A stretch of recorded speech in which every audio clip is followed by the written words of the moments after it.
Ndabaramukije bakunzi ba televiziyo Isanganiro kaze mu makuru twabateguriye havugwa mu rurimi rw'ikirundi akaza kuba agizwe na zino ngingo nkuru zikurikira. Indwi ya mbere y'ukwezi kwa Nyakanga ngo yerekanye ko ibiharuro vy'abandura umugera wa COVID-19 vyaduze mu gisagara ca Bujumbura eka mbere no mu bindi bisagara. Ivyo vyashikirijwe na muganga Tade Ndikumana umushikiranganje w'amagara y'abantu aho yamenyesheje ko kwipimisha COVID-19 eka mbere no kuronswa imiti ari ku buntu. Mu gisata c'ubutungane yubahirizwa ry'akarangamutima mu mwuga wo guca imanza nico cifuzo c'abarongoye inzego z'abacamanza bo mu ntara za Bujumbura na Gitega. Abo bacamanza bakaba ngo bagiye gukorera hamwe kugira habe ubutungane nyakuri kuri bose. Muraza kubibona muri ano makuru.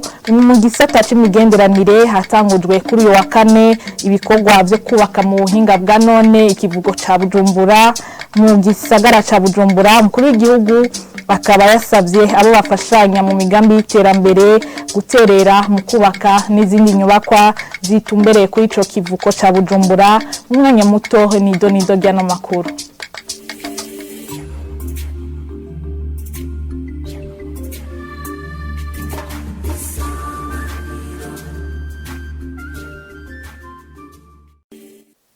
Ndasiye kubaha ikaze muri ano makuru tuyahereye mu gisata c'amagara y'abantu ngo nta bitaro na bimwe vyabi vya leta canke ivyabikorera utwabo birekuriwe kurihisha ibipimo canke imiti ya COVID-19 kuko bayironswa na leta. Ivyo vyashikirijwe kuri uyu wa kane n'umushikiranganje w'amagara y'abantu muganga Tade Ndikumana aho yanibukije ko abanyeshuri baja mu ndaro buca batangura ishure kwisango ryo kwipimisha ritangurana n'itariki 10 gushika itariki 14 za Nyakanga. Inkuru tubaza mugenzi wacu Francine ndiho kubgayo.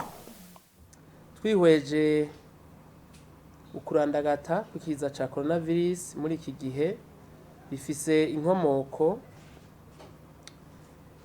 yo kudakurikiza impanuro zo kwikingira no gukingira abandi hamwe n'izindi nyifato zisasira indava kwandukiza umugera wa coronavirus. Abene gihugu basabwa guhagarika imisi mikuru idakenewe muri iki gihe cikiza ca coronavirus.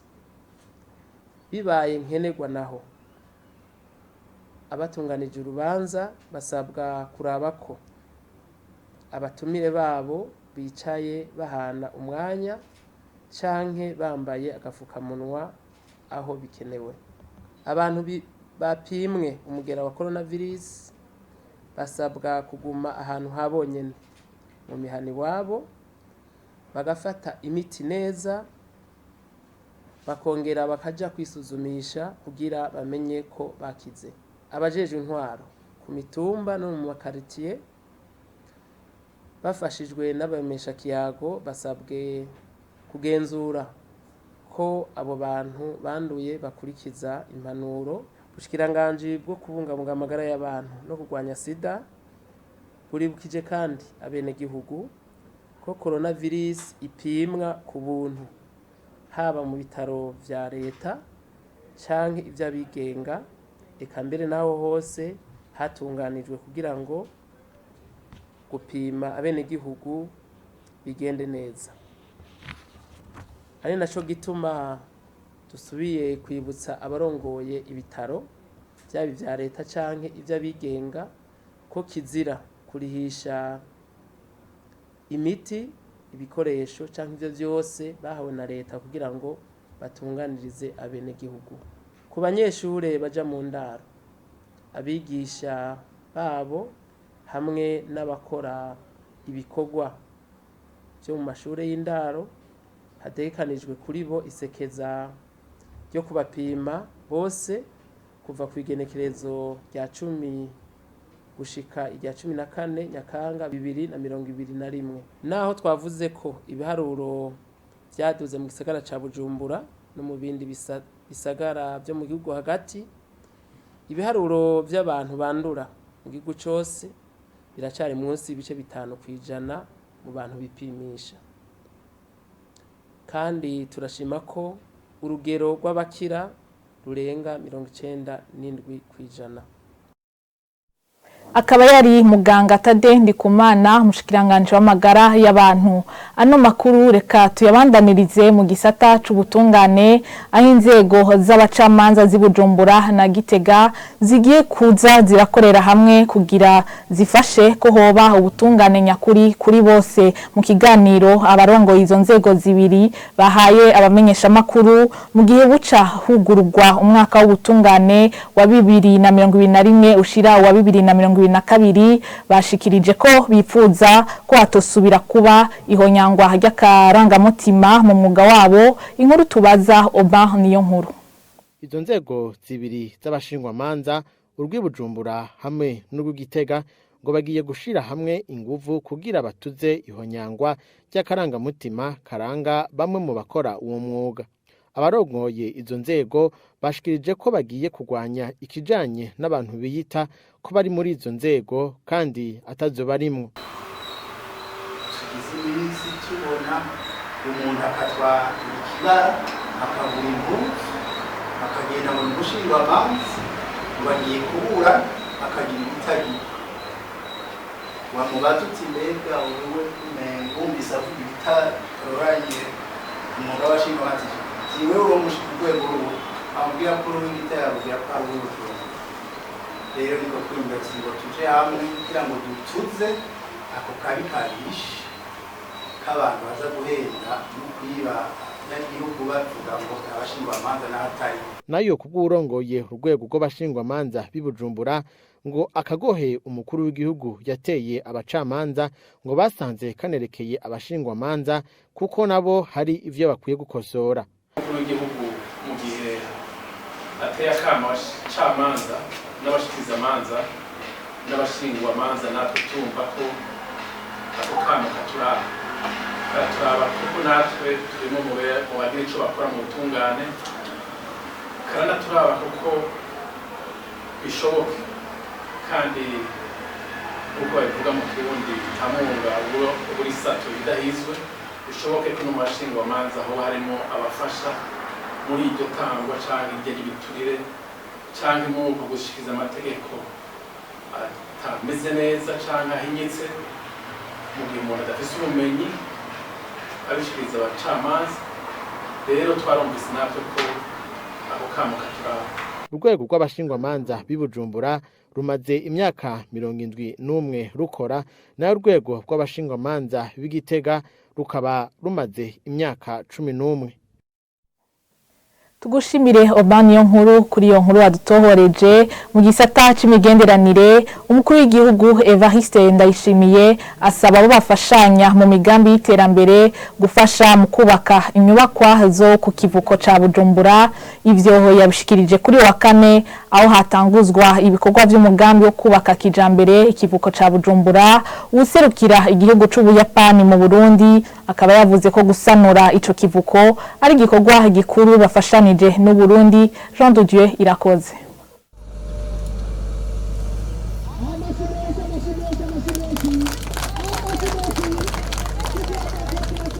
Aho ni ku kivuko ca Bujumbura hatangujwe ibikorwa vyo kubaka kijambere ico kivuko n'umukuru w'igihugu. Kubw'umukuru w'igihugu n'inzira yo kwiteza imbere akebura abarundi kugwiza ivyo bashora. Iyubakwa ry'iki kivuko ca Bujumbura ni ikimenyetso ko kuva Burundi bwafashe iyindi inzira nziza yo kwijukira iterambere mu gihugu.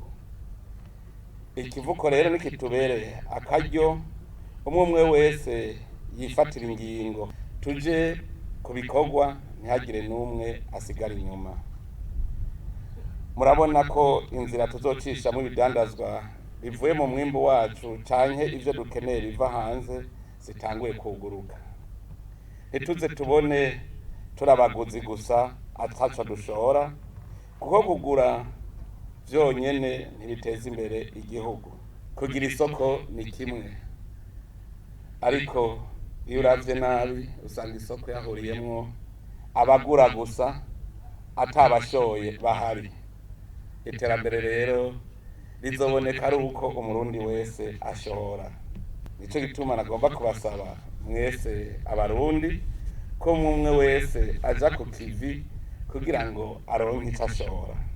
Umukuru w'igihugu asaba kandi abafashanya n'u Burundi guterera mu kubaka inyubako ziherekeza ico kivuko. Userukira Ubuyapani bwaterereye uyo mugambi ati uwo n'umugambi mukuru mu gufashanya hagati y'u Burundi n'Ubuyapani. Ivyo bikorwa bigizwe naho ubwato bushikira ahururukirizwa ibidandazwa, ahakorerwa ubwato ndetse no gukatisha umuserege w'amazi uva muri quartier ya Buyenzi. Bamwe mu bafise amazu yubatswe hatisunzwe amategeko hano mu gisagara ca Bujumbura ntibashize mu ngiro ingingo yo kubomora ayo mazu. Umukuru w'igisagara ca Bujumbura Jimmy Hatungimana akaba yavyiboneye igihe yariko ararimbura uko ico gikorwa cagenze mu makomune ya Mukaza na Ntahangwa. Inkuru tubaza mugenzi wacu Armel Mutore.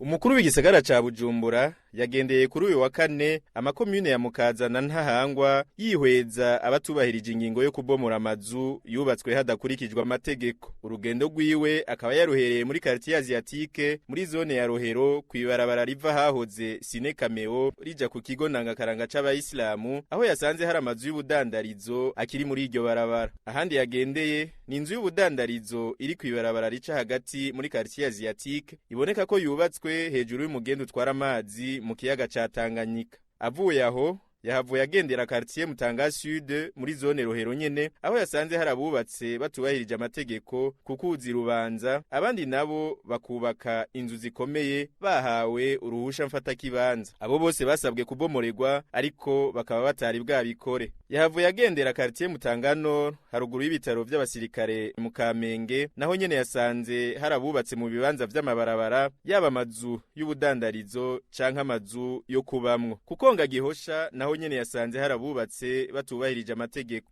Avuye aho yagendeye komine Ntahangwa zone Kamenge akaba yahereye kwibarabara rya gatanu haruguru y'ibarabara ry'ikaburimbo aho imihana nka yose ihana urubibe n'uruzi Nyabagere yarengereye ikibanza c'ibarabara. Biboneka kandi ko batarabomora. Yahavuye aja no kwibarabara ry'icumi muri zone Kamenge nyene aho yasanze ibintu bimeze co kimwe. Kwibarabara rigabura zone Kamenge na zone Cibitoke abari kwibarabara bararengereye kandi gushika kuri uyu wa kane ntibari bwabomore. Eka no kwibarabara ryitirirwa kwa Kanyoni muri zone Cibitoke ababomoye bakaba ari bake cyane. Umukuru w'igisagara ca Bujumbura yarangirije urugendo rwiwe ku Mutakura kwibarabara rya Bujumbura Bubanza muri zone Cibitoke ahibonekeza ukurengera kudasanzwe kwabubatse hafi y'iryo barabara. Aha hakaba hari abarengereye gushika ku metero 13. Yaba muri zone ya Kamenge canke Cibitoke amaparcelle yatanzwe ngo akaba atarenza imetero 200 kuri 200 nkuko abahatwara babishikirije. Ngo ibiri no ku mpapuro mfata kibanza z'amatongo titre d'occupation provisoire. Tukiri mu bijanye n'igikorwa cyo kubomora amazu atubahirije amategeko ng'ico gikorwa kigeze ku rugero rwa 80%. Ivyo bikavugwa n'umukuru w'igisagara ca Bujumbura mu kiganiro yahaye abamenyesha makuru mu rugendo yararimwo rwo kurimbura ahico gikorwa kigeze. Abatubahirije iyo ngingo akavuga ko ingingo zigiye gufatwa natashimye kuzivuga. Kuri kire Jimmy Hatungimana umukuru w'igisagara ca Bujumbura. Urugendo twagize twasanze ibice 80% by'ibikorwa byakozwe neza. Ariko ikimbabaza nuko mu gihugu cyose na cyane cyane nitwebwe twatanguye nitwebwe tutariko turabikora neza. Igihugu cyose bariko barabikora neza.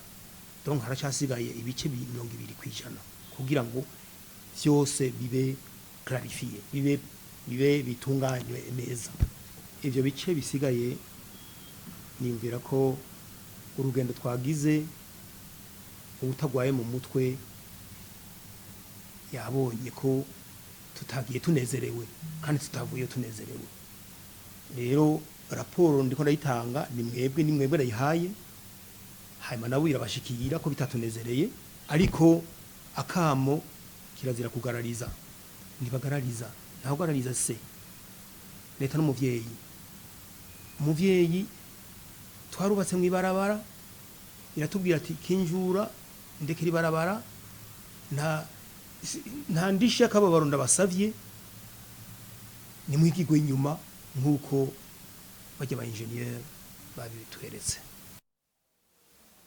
Ano makuru reka tuyarangirize mu gisata c'ubutunzi aho inama nshingamateka yemeje integuro y'itegeko risubiramwo itegeko rigenga ishigwaho ry'ikigo kijejwe gutoza amakori n'amatagisi Obert kuri uyu wa kane. Umushikiranganje w'ikigiga ca leta Domitien Ndihokubwayo yariko asigura iyo nteguro y'itegeko avuga ko mu ngingo zahinyanyuwe harimo izijanye n'ingene igikorwa cyo gusuzuma ibikorwa vy'ikigo Obert bigenda. Abashinga amateka bakaba bashikirije amakenga bafise kuri iyo ngingo. Inkuru tubaza Yvette Nijimbere. Iyo nteguro y'itegeko itegekanya mu ngingo yayo ya 37 kumugujejwe kugenzura ibikorwa vya OBR wahicegeranyo ubutwara ikigo ca OBR urwego nshingo ntwaro hamwe n'umushikiranganje w'ikigiga ca leta ivyo abashinga amateka batabona kumwe. Umushinga amateka Olivier Suguru abona ko icegeranyo gikorwa no mugwi ujejwe kugenzura ibikorwa vy'ikigo OBR vyoba vyiza gihawe umushikiranganje w'ikigiga ca leta kugira bifashe ubwigenge bw'ico gisata. Igihe rero borindira ko audit externe iri independent umwanya waramaze gutakara n'amarudisi madashoboka cyane cyane cyo mu rugero kwevita nuko haba problème ya conflit d'intérêt ibikorwa muri commission generale. Nico kintu conyene gihambaye gisaba yuko no kuyande administration ko nabivuze bari independent di commissariat general kugira ngo inyishu itogwe afise independence yuko atagitsure commissaire general amugirako. Nayo umushinga amateka Denis Karera abona ko umugwi utoyicegeranya umushikiranganje ahubwo woyiha utwara ikigo OBR abandi bakabimenyeshwa. Jewe sishigikiye cyane ko raporo yayo itohabwa commissaire general en tant que umukoresha, ahubwo numva yuko effectivement iyo direction igomba guha rapport le commissaire général hama kakopi effectivement conseil d'administration na ministre. Umushikiranganje w'ikigega ca leta Domitien Ndihokubwayo abona ko wicegeranya umushikiranganje byofasha mu gutorera inyishu ibibazo biri muri ico kigo bikanorohereza abakora muri ico gisata. Sikuvuga yuko ari kwaka ububasha commissaire général aguma batwara byo birumvikana mugando kugira ngo nawe nyene au niveau ya commissariat général ibiriyo navyo nyene bishobore kuvugwa. Notanga urorero nkuko naciye mu kigo Obert nkaba commissaire général vyarashika byukuri ugasanga n'abari muri audit nabo bariko barakorera ku madosiye bafise ubwoba. N'uyu munsi birashika abari muri audit bakitura bakashika bakavuga bati twariko turakorera kuri iyi dosiye mugabo nitubona iyo tuja niyo tuza kubera twibaza ko izohave hagararira mu nzira. Inyuma yo guhinyanyura ingingo zimwe zimwe zigize iryo tegeko, iyo nteguro y'itegeko yahavuye yemezwa n'abashinga amateka 100%.